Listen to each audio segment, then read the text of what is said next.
AC on பண்ணால் ஒரு மாதிரி நாய்ஸ் கொடுக்குது அப்படின்னு சொல்லிட்டு கம்ப்ளைண்ட் கொடுத்துருந்தாங்க. ப்ளோயர் ஆன் பண்ணால் ப்ளோயர்லேருந்து தான் வந்து நாய்ஸ் வருது. இப்போ ப்ளோயர் ஆன் பண்ணுற மாதிரிங்க.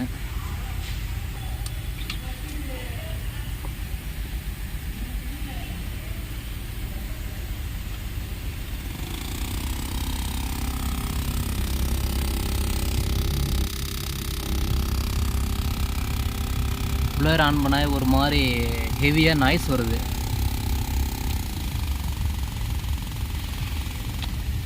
ப்ளோயர் மோட்டரில் வந்துட்டு உள்ள டஸ்ட்டு வந்துட்டு ஹெவியாக அடைச்சிட்ருக்கு. நான் ப்ளோயர் மோட்டர் ரிமூவ் பண்ணிவிட்டு என்ன காட்டுறேன் பாருங்கள் எந்த அளவுக்கு உள்ள டஸ்ட் இருக்குது அப்படின்னு சொல்லிட்டு. இது வந்து டக்டே வந்து எலி கடிச்சிருக்கு. முன்னாடி கவுல் டாப் வழியாக வந்துட்டு உள்ளே வந்து அதை கடிச்சிருக்கு. இந்த காட்டுற பார்த்தா தெரியும்.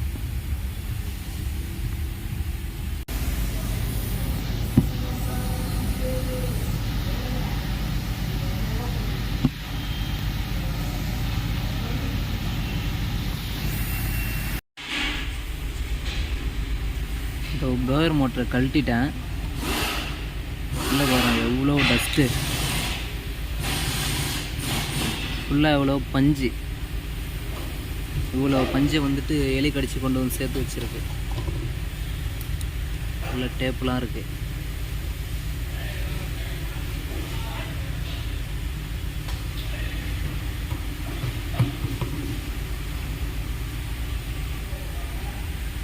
இந்த டக்ட் இன்ட்டில் உள்ளே காட்டுறேன் எப்படி இருக்குன்னு பாருங்கள்.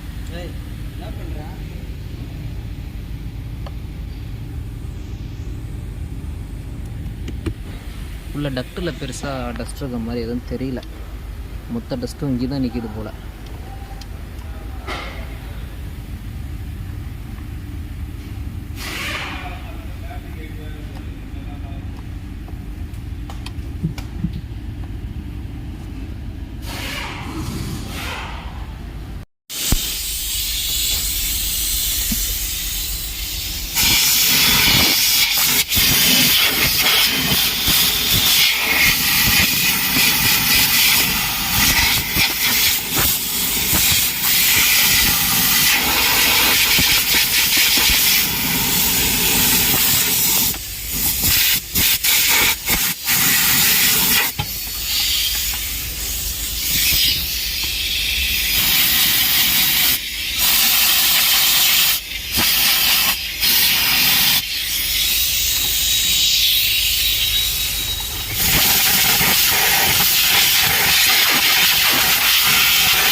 டக்ட்டு நல்லா ஏர் அடித்து க்ளீன் பண்ணிட்டேன்.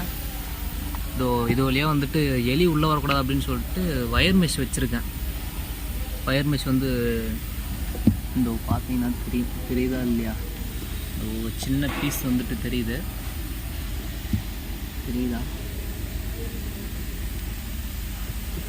ஏன்னா எலி வந்துட்டு இது வழியாக தான் வருது. இதில் வந்துட்டு சின்னதாக ஃபின்ஸ் மாதிரி பிளாஸ்டிக்கில் இருக்கும். அது பிளாஸ்டிக்கில் இருக்கிறனால தான் வந்து எலி கடிச்சிருது. அதனால் நம்ம இப்போ வந்து ஒயர் மெஷ் வச்சுருக்கோம். எலி வந்து இரும்பை சீக்கிரமாக கடிக்க முடியாதுன்றனால இந்த ஒயர் மெஷ் காட்டுறேன். இது போல் ஒயர் மெஷ் வந்து நம்ம சைஸ் அதுக்கேற்ற மாதிரி கட் பண்ணி அதில் வச்சுருக்கேன். இந்த வெளியிலிருந்து காட்டுறேன் பாருங்கள் அந்த இடத்துல எப்படி வச்சுருக்கேன்னு சொல்லிட்டு.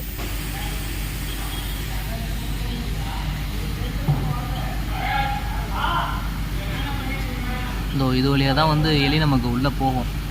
உள்ளே போகாமல் நம்ம வந்துட்டு இப்போ ஒயர் மெஷ் வச்சு இது பண்ணிருக்கோம் உள்ளே போகக்கூடாதுன்னு சொல்லிட்டு.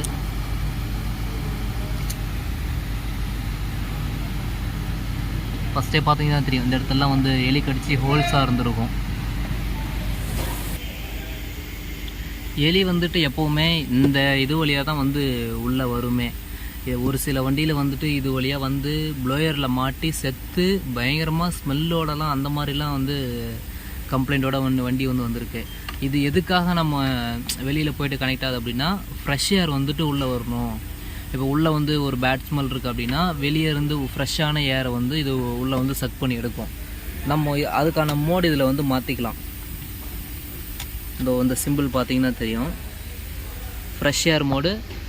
இது இது இது வந்துட்டு ரீசர்க்குலேஷன் மோடு. ரீசர்க்குலேஷன் மோடில் போட்டிங்க அப்படின்னா இதுக்கு ஏர் சக் பண்ணுறது வந்து வண்டிக்கு உள்ளே இருக்க காற்றையே உள்ளே இழுத்து சர்க்குலேட் பண்ணும். ரீசர்க்குலேஷன் மோடில் இருக்கும்போது தான் ஏசி வந்து போடுறோம் அப்படின்னா கூலிங் வந்து சீக்கிரமாக வரும்.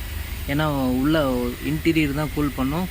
கூலான ஏரை எடுத்து திரும்ப கூல் பண்ணும். அப்படின்ற பட்சத்தில் கூலிங் வந்து சீக்கிரமாக கிடைக்கும். அதனால் வந்து மோஸ்ட்டாக நிறைய பேர் வந்துட்டு இந்த ரீசர்க்குலேஷன் மோடு தான் யூஸ் பண்ணுவாங்க.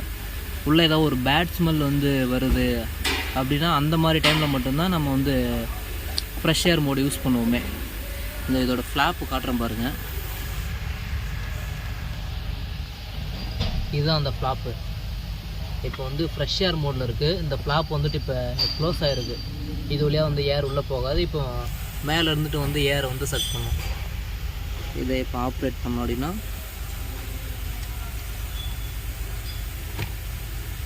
ரீசர்க்குலேஷன் மோடு மாற்றிட்டேன். இப்போ பார்த்தீங்கன்னா இந்த ஃப்ளாப் வந்து ஓப்பன் ஆகிடுச்சு. இப்போ வந்து உள்ளே இருக்க ஏரையை வந்து சக் பண்ணி அதை திரும்ப கூல் பண்ணி நமக்கு வந்து அனுப்பும். இந்த ஃப்ளாப் ஆப்ரேட் பண்ணி காட்டுறோம் பாருங்கள்.